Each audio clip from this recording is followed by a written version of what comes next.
Welcome to lecture 37. This is a lecture on a very famous model in condensed matter physics called the Jellium Model. The Jellien Model consists of free electrons, so there's no lattice available. The free electrons simply have a free particle dispersion, so their energy is h bar squared k squared over 2m for their kinetic energy. And we assume that we've smeared out the ions into a uniform background positive charge. I'll describe in a moment exactly what that means and how that affects the calculations, but the electrons also interact with themselves, and so we're going to try and determine exactly what is that electron-electron interaction energy when we're thinking about a simple model here of condensed matter physics where I have a large degenerate Fermi gas of electrons that interact with themselves. So the Hamiltonian, if we express it in a plane wave basis, is simply this term that is the kinetic energy, sum over k and sigma, h bar squared k squared over 2m, c dagger k sigma, ck sigma. You see we're summing over all k values, and we're also summing over all spin values, so each k value has two spin values. Then we have the Coulomb interaction. If you recall, we worked that out in the last lecture. We got a 4 pi e squared over 2 times v. The 2 is appearing there because we count each pair only once. We have the sum over the three momenta, kk prime and q, and also the spins, sigma and sigma prime. The q value is chosen to never equal 0, so it's all q values except the q value that is equal to 0, because this is where that uniform positive background charge comes in. We're going to cancel the infinity that occurs in this Coulomb interaction by that uniform positive background charge, which is of course a q equals 0 contribution because it's uniform. And so that allows us to regularize this sum in such a fashion that we have no divergence in it. And so then the operators are going to be c dagger k plus q sigma, c dagger k prime minus q sigma prime, ck prime sigma prime, and ck sigma. And as you recall, the sigma primes are the same for the two inner operators, and the sigmas are the same for the two outer operators. So the v of q, again, is this 4 pi e squared over q squared v. There should be a 1 over 2 there for q not equal to 0, and it's equal to 0 when q equals 0. So I just want to remind you the variational principle, because we're going to be using the variational principle to calculate the approximate energy of this system. Remember, we start with a trial energy, which is just the expectation value of the Hamiltonian in a particular state divided by the normalization of that state. And because the wave function can be expanded in a linear combination of the ground state plus excited states, we always have this trial energy is larger than or equal to the ground state energy. I'm going to give you a very quick proof of that. So as I said before, the wave function psi can be expanded in a linear combination of the different energy eigenfunctions, Cn multiplied by the states n, where h acting on the state n is given by En times the state n. Then the trial energy is just the sum over n of Cn squared times En divided by the sum over n of Cn squared. If you like, you can think of just setting the sum over n of Cn squared equal to 1. You can see then that the coefficient of En must be less than or equal to 1, and then all of the energies bigger than the ground state energy, which could correspond to all of the remaining other Cn squared values, those will all have energies that are larger than the ground state energy. So if I replace the En by an E0, I'm only going to make this sum larger, and then of course you see the sum over n Cn squared cancels on both sides, and we get that that is equal just to E0, which is the ground state energy. So we've just learned that the trial energy is always larger than or equal to the ground state energy. I'm sure this is something you've seen many times before in your quantum mechanics classes. For the trial state, we're going to look at a single Slater determinant, and I want to talk a little bit about how you should think about forming the best single Slater determinant, because this is essentially the way the Hartree-Fock approximation works in quantum chemistry. We're going to define a new set of raising operators. We're going to call it alpha dagger p sigma, where p is a label and sigma is the spin, and it's going to be a sum over L of a set of numbers, which we're going to call ALP. Those are the two indexes on those numbers, so you can actually think of those numbers as a matrix, multiplied by C dagger L sigma, which are our original creation operators.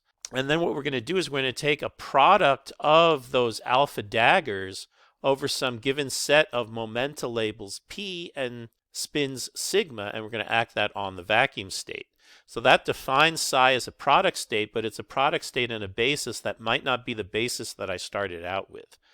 Now, in order for this to work nicely, we want to make sure that we satisfy the right commutation relations. So if we look at the anti-commutation relation between an alpha dagger p sigma and an alpha p prime sigma prime, we'll get the sum over L and L prime, APL, AP prime, L prime, star times the anti-commutator of C dagger L sigma with C L sigma prime. Now we know what that anti-commutator is. It's just a delta L L prime delta sigma sigma prime. That allows us to do the sum over L prime, and we get a sum over L ALP A. That should be an ALP prime star delta sigma sigma prime. So if we choose the ALP vectors to be an orthonormal set, then the sum over L of ALP prime star is going to equal delta PP prime. So what we learned there is that the anti-commutation relation between an alpha dagger and an alpha is just delta PP prime, and you could also put in the delta sigma sigma prime there as well. All right, so next what we're going to do is we're going to define a set of vectors BPL such that the sum over P of BPL APL prime is equal to delta LL prime. Notice that the A numbers were satisfying a sum over L gave a delta PP prime, and this is in some sense a different situation. Here we're summing over the wave vector labels, or the labels of the alpha states, the P's, and we're getting sum over P BLP A PL prime is equal to delta LL prime. This is very similar to what we would look at when we're looking at the difference between orthonormality and completeness when we're looking at single particle wave functions. So assuming that we can find such a state of vectors, then if we do a sum over P of a BLP alpha dagger P sigma, we can rewrite the alpha dagger P sigma in terms of its definition in terms of the creation operator. So I get a sum over P and L prime, BPL A PL prime, C dagger L prime sigma, and because of the relationship that the sum over P of BLP AP L prime is equal to delta LL prime, I can then do the sum over L prime, and I get that this is equal to C dagger L sigma.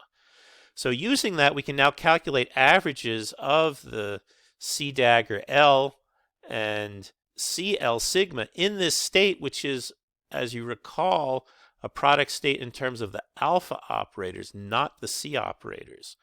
What we will get is what we're going to do is we're going to rewrite the C operators in terms of the alpha operators. So we're going to get a sum over PP prime BPL, BP prime L star, expectation value of psi, alpha dagger P sigma, alpha P prime sigma psi.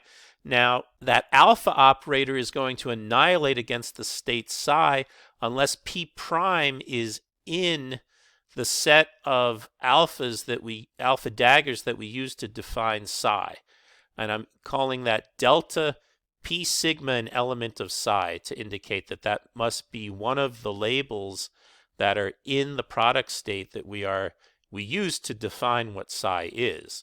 And then that alpha dagger has to actually be exactly the same as the alpha P prime sigma. Otherwise, I'm going to have at least one leftover alpha and one leftover alpha dagger when I look at this expectation value, and that operator will either annihilate against the vacuum to the right or annihilate against the vacuum to the left, and so it'll give 0. So we get another delta function that says P must equal P prime.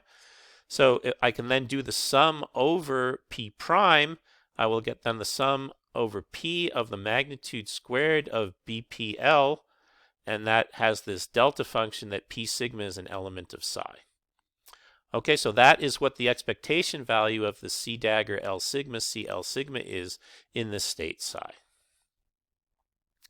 We can also do the expectation value of the two-particle expectation value. That's a C dagger L1 sigma, C dagger L2 sigma prime, CL3 sigma prime, CL4 sigma in the state psi. Again, what we do is we first replace all the C's by the alphas. That gives us these strings of B's with a sum over P1, P2, P3 and P4. And then we get the string of alphas. We have the alpha dagger P1 sigma, the alpha dagger P2 sigma prime, the alpha P3 sigma prime, and the alpha P4 sigma, all acting on the state psi. Now we have to think very carefully about this. Obviously, if we have a situation where P2 is equal to P3 and P1 is equal to P4, you see I can move that alpha operator as long as P1 does not equal P2. I can move that alpha operator so that the alpha P4 operator sits next to the alpha dagger P1 operator, and you see then I'm going to essentially get just the number operators of those two operators. It's simply going to say, is this state P1 sigma and is this state P2 sigma in the state psi? Now the other way that this thing can be non-zero is if sigma equals sigma prime, then I could have a situation where P2 was equal to P4 and P1 was equal to P3. I'm going to then also get two pairings of number operators, but now I have to move the P4 through one operator, or if you like, I move the P3 through one operator in order to make those number operators. And then the way that the expectation value will work is I'm simply going to count whether or not either of those two states are in there. But because I'm only moving through one of those operators and the alpha and alpha dagger will anti-commute when those two labels are different, I'm going to get an extra minus sign when I evaluate that expectation value. Now you notice before we do that, before we move any of these operators, so we have it in the form that's written in this line with the delta P1, P4, delta P2, P3 times that expectation value, and then the delta P1, P3, delta P2, P4, delta sigma, sigma prime. You can see when P1 equals P2, I get an alpha squared. Now, of course, an alpha squared, that's going to equal 0 because alpha squared just equals 0. And I get the same thing in the second term. So we actually find that the case where P1 equals P2 and sigma equals sigma prime, that these expectation values are actually equal to 0 in both cases. So we don't have to worry about the restriction that we don't set. We're not allowed to have P1 equal to P2 and sigma not equal to sigma prime, or at least at the moment, we have to restrict to the case where we don't include those terms because we've just learned that those expectation values are 0. You'll see in the next line why we can neglect that restriction. Okay, so in the next line, we do the calculation under the assumption that P1 does not equal P2, and here I've rewritten in terms of the number operators, and as I mentioned before, for the second term, we get a minus sign because we only had to move the alpha P3 through one alpha dagger P2. And now if I look at the case where P1 equals P2, you see that these two, and sigma equals sigma prime, we see that these two expressions will exactly cancel because of the minus sign. So I can lift that restriction that P1 does not equal P2, and I can then freely do the summation over all P1, P2, P3, P4, and sigmas. All right, so as we mentioned before, what this says is it says, look, is P2 sigma prime an element of sigma, and is P1 sigma an element of sigma? I have to have both of those true in order for this expression to properly be summed, and that's true for both of the terms that I'm evaluating. It's just that the B factors that are coming in will be slightly different, but you see these two summations actually factorize nicely. I have all of my P1 dependence on the left-hand side and all of the P2 dependence on the right-hand side. That's true for both terms, and if you look back at the expectation value that we did for a single expectation of the C dagger LCL operator, you see that that was equal to this product of the B operators with this delta function. And so what we find is when we do the expectation value of this two-particle operator, it actually factorizes into the product of two expectation values of the single particle operators given by the C dagger L sigma, CL sigma, and that result where you have this factorization. Now we have two terms we have to add, and there's a minus sign and a delta function for the sigma sigma prime that we have to take into account, but that result is an extremely important result. It's called Wicks Theorem. It says we can replace the products of operators by the products of averages of any possible pair or any possible way that I can pair up those operators, and it only holds for non-interacting systems or Slater determinants. As you recall, we wrote psi as the product of a series of these alpha dagger operators, and that is the only circumstance under which this Wicks theorem holds. You have to be very careful to remember it because there's often a temptation to apply Wicks theorem in cases where it doesn't apply, and then you're going to definitely get the wrong answer. But if you're working with a non-interacting system and you have a complicated expression, and it's not just the two particle expectation values, this works for n particle expectation values, you can always factorize them in this fashion using the Wicks theorem. Now we're going to describe exactly how we choose these APK values, and we're going to choose them to be the absolute simplest thing. We're going to just choose to be delta pk. In other words, we're going to be working with the original basis set that we were working with. So we're going to take a set of k's and sigmas, and we're going to look at the product of c dagger k sigma over that set and have that operating against the vacuum, and that's going to be my trial wave function. The k values here are the momentum values. We're working in momentum space here. I have to recall for you that the Hamiltonian written in this momentum space basis is the sum over k sigma h bar squared k squared over 2m c dagger k sigma ck sigma plus a half sum over kk prime q not equal to 0. Remember, that was the cancellation of the uniform background over sigma sigma prime 4 pi e squared over v q squared c dagger k plus q sigma c dagger k prime minus q sigma prime ck prime sigma prime ck sigma. Okay, now that expectation value of the two particle operator, we work it out in terms of the factorization, and I've written that factorization out for you in terms of the expectation values of the c daggers. The first term that we have there with the psi c dagger k plus q sigma ck sigma psi c dagger k prime minus q sigma prime ck prime sigma prime psi, you can immediately see that vanishes unless q is equal to 0, because if q is not equal to 0, I don't have a number operator there, and so I'd be destroying a c dagger operator in the psi, but I wouldn't be replacing it with a c dagger, and then I will always have at least one left over c and c dagger, and that will give 0 when it operates to the left or it operates to the right, and the whole expectation value will vanish. You should be certain that you understand exactly how that works. But of course, if q is equal to 0, I just get the number operator there. But when q equals 0, the coefficient in front, the v of q, is equal to 0.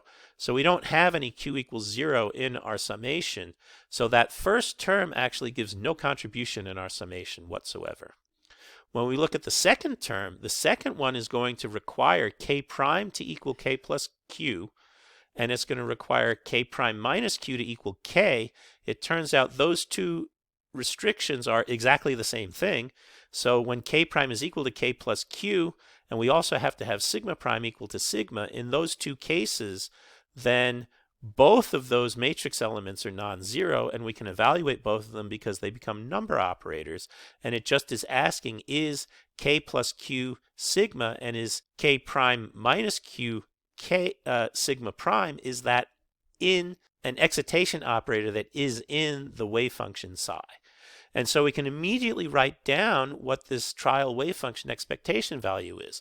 We get sum over k sigma h bar squared k squared over 2m psi c dagger k sigma ck sigma psi minus 1/2 sum over k not equal to k prime sigma 4 pi e squared over k prime minus k squared v psi c dagger k prime sigma ck prime sigma psi times psi c dagger k sigma ck sigma psi.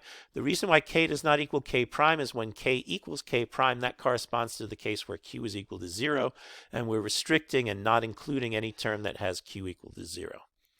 Now, since h bar squared k squared over 2m is an increasing function of k, we will minimize the kinetic energy by filling in the lowest k levels first. You were taught this in your solid state physics course. You were probably taught this in your statistical mechanics course. The technical term for this, I love the technical term for this, it's called the Bathtub Principle. Think about having some energy surface that represents epsilon of k. What this says is just fill up that energy surface with water, and whatever is touched by the water, that's the lowest energy state. You fill those levels first. So we're going to use the state, because k squared is just a simple parabola. We know exactly how to do that. We're going to use the state with the minimum kinetic energy to estimate the ground state energy of this jellium. So again, remember, we're doing a variational calculation. We're not finding the exact energy. We're finding the variational energy for a state that minimizes the kinetic energy.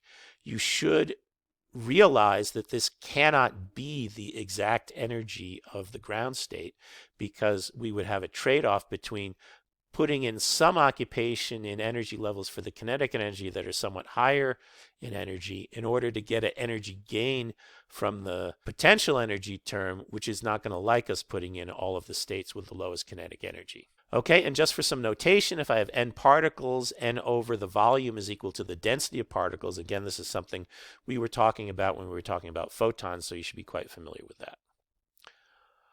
All right, so the sum over k less than kf, remember we're going to now have a Fermi sphere that we're going to be filling in, so we'll have a sum over k less than kf and sigma.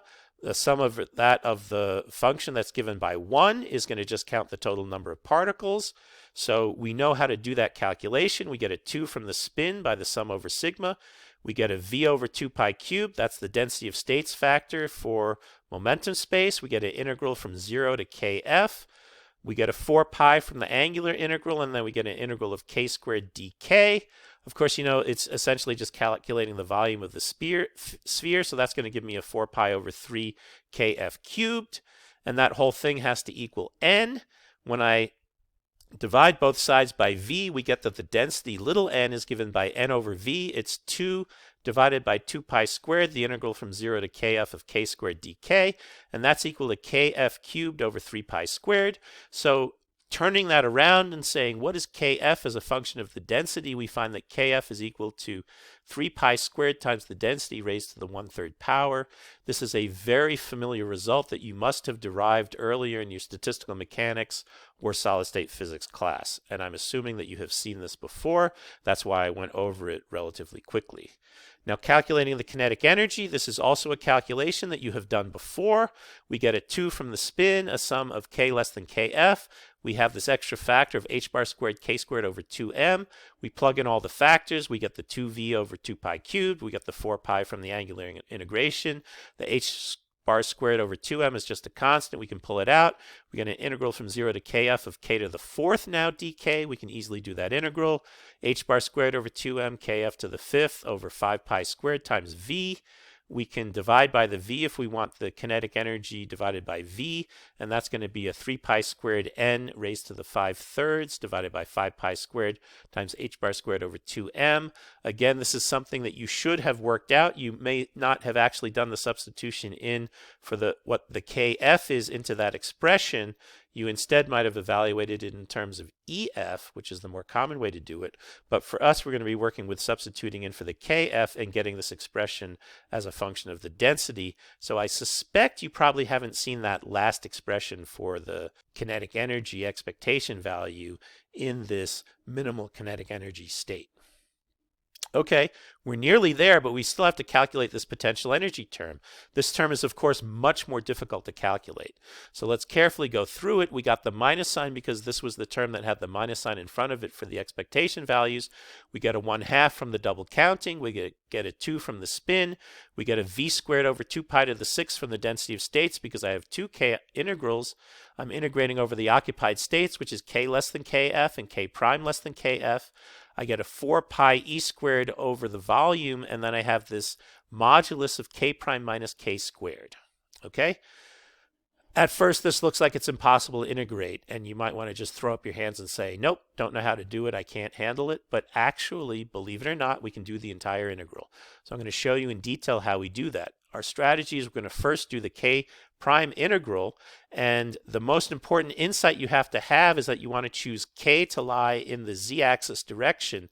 Then when I calculate k prime minus k quantity squared, or modulus squared, that's equal to k prime squared minus k prime dot k plus k squared. That actually should be a 2 in front of that, k prime dot k. And then I'm going to get that equals k prime squared minus 2 k prime k cosine theta prime plus k squared, where theta prime is the angle between k and k prime, remember k lies along the z direction and k prime just lies somewhere pointing along any direction in the sphere. We now can do the integration over k prime. We're going to work in spherical coordinates, so I have an integral from 0 to kf, k prime squared dk prime. I have an integral from -1 to 1 d cosine theta prime. I'm writing it this way rather than sine theta prime d theta prime. You'll see why in a moment. This is an advanced trick. It's something you should be familiar with.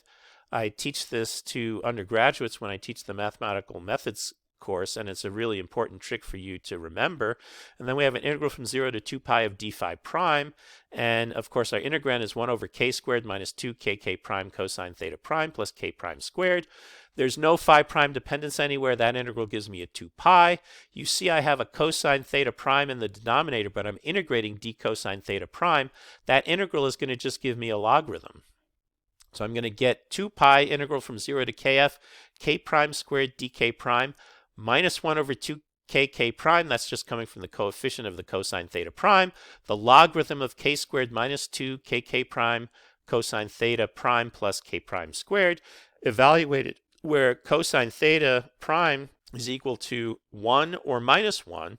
When I plug those in, you simply are going to get minus pi over k, integral from 0 to kf, k prime dk prime, logarithm of k squared minus 2k k prime plus k prime squared over k squared plus 2kk prime plus k prime squared.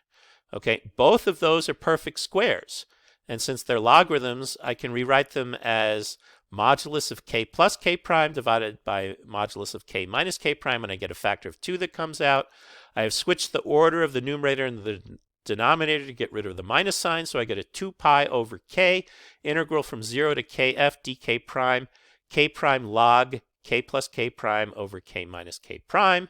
Now, you can separate that logarithm into the sum of the two terms, and it turns out that k prime times the log of some number plus k prime, that's actually something that can just be integrated. I took the liberty of looking this up in integral tables, and I find that I get 2 pi times the quantity kf squared minus k squared over 2k, logarithm of kf plus k divided by kf minus k plus kf. That is the whole integral over the k prime. We still have an integral over k, but notice k only appears here as a radial integral. There's no angular dependence of k. It's just the modulus of k that's appearing here. So we're actually going to be able to do the k integral as well. So let's go through how that works. For the k integral, I'm going to bring back now in all of these extra factors. We have the minus sign. We have the v squared over 2 pi to the 6. We have the 4 pi e squared over v. We have the 2 pi that comes from the coefficient. We get the 4 pi from the angular integral over k. And we have the radial integral from 0 to kf dk. There's a k squared that comes in, and so I get a 1/2 quantity k times kf squared minus k cubed. That's the k squared gets rid of one factor of 1 over k that we got in our integral, but then multiplies by an overall factor of k. And then we have this logarithm kf plus k divided by kf minus k modulus squared plus k squared times kf. Okay, again, this looks like it's something that would be very hard to integrate, but you see you just have a power of k times a logarithm of some number plus k, and that turns out to be something that can be exactly integrated. So again, I just went to Wolfram Alpha and evaluated that, and you get v times e squared over 2 pi cubed times kf to the 4th divided by 2. So now if we put all of that together, we get E trial divided by the volume is given by h bar squared over 2m, kf to the 5th divided by 5 pi squared, minus e squared over 4 pi cubed, kf to the 4th. Okay, the rest of what we're going to do is simply re-expressing things in a new notation. Frankly, it's an odd way of expressing things because I think kf is a perfectly reasonable way to do it, but historically and traditionally this is the way that we do it. So I'm going to explain to you what this new notation is. So first I want you to recall that we already worked out that the density was equal to kf cubed divided by 3 pi squared. We're going to express the energy in Rydberg's, which is given by E squared over 2a0. And if you substitute in what a0 is, that's e to the 4th m over 2h bar squared. Then the energy divided by the number of electrons, which is E divided by V times kf cubed divided by 3 pi squared. That's equal to 3h bar squared kf squared over 10m minus 3e squared kf over 4 pi. And now we're going to pull out this e squared over 2a0 by essentially multiplying by 2a0 divided by e squared. So we get e squared over 2a0 times 3h bar squared kf squared a0 times divided by 5me squared minus 3kf a0 divided by 2 pi. And now we're going to define a new thing that we call rs, which is r divided by a0, where r is to be thought of as the radius of a sphere in real space that contains one electron, so that's related to the density. That means 4/3 pi r cubed is equal to 1 over the density, or r is equal to 3 over 4 pi n raised to the 1/3 power. So rs is 3 over 4 pi n to the 1/3 times 1 over a0. And I can rewrite that as 9 pi over 4 to the 1/3, 1 over kf a0 using our definition of kf that we found from the relation with the density. Okay, yes, I know it's really complicated, but in the end you just have to know this is the final formula for rs. You can see our expression is in terms of kf a0s, so I can replace the kf a0s by the rs's. And when we go ahead and do that, we get E divided by N. The energy per particle is E squared over 2A0 times 3/5 KFA0 quantity squared minus 3 over 2 pi KFA0. Replacing that with the RS gives us 3/5 9 pi over 4 to the 2/3 1 over RS squared minus 3 over 2 pi 9 pi over 4 to the 1/3 1 over RS, and the energy unit is a Rydberg. And now we just actually substitute in what those numbers are, and we get E over N. The energy per particle is 2.210 divided by RS squared minus 0.916 divided by RS, and that's measured in Rydbergs. And then in the 1950s, people decided to take this to higher orders and determine the higher order contributions as a function of RS in this expression. And they were able to calculate that the energy per particle was equal to 2.21 over RS squared minus 0.916 over RS plus 0.062 logarithm of RS minus 0.142 plus terms that now are higher order in RS. It looks like this would be a great thing to work with if the RS ended up being a small value, but in reality, the RS is a number that is typically between 1 and 10 for most metals, so it turns out this formula is not incredibly accurate. And so this formula isn't really used in most real metals, but there are some circumstances where the Jellium limit can be reached in some experiments, and it also is a very interesting thing in terms of trying to benchmark exact calculations that are trying to do better at different RS values. When the RS values are small, then it should give precisely this value and this result, and so it's a good benchmark for those kinds of calculations. Okay, I know this was a lot thrown at you, but really this last page was just essentially changing notation and getting it into a common form that everyone uses. But I hope that you were able to gain some insight in working with these operators as we derived this Wicks theorem, and we showed you how you can calculate expectation values for product state wave functions. And we're going to be working more with these operators in the coming up lectures, and we're going to be giving you additional kinds of techniques that you can use with these operators, and that's going to of course be coming with the remaining lectures. So that's all that we have for lecture 37.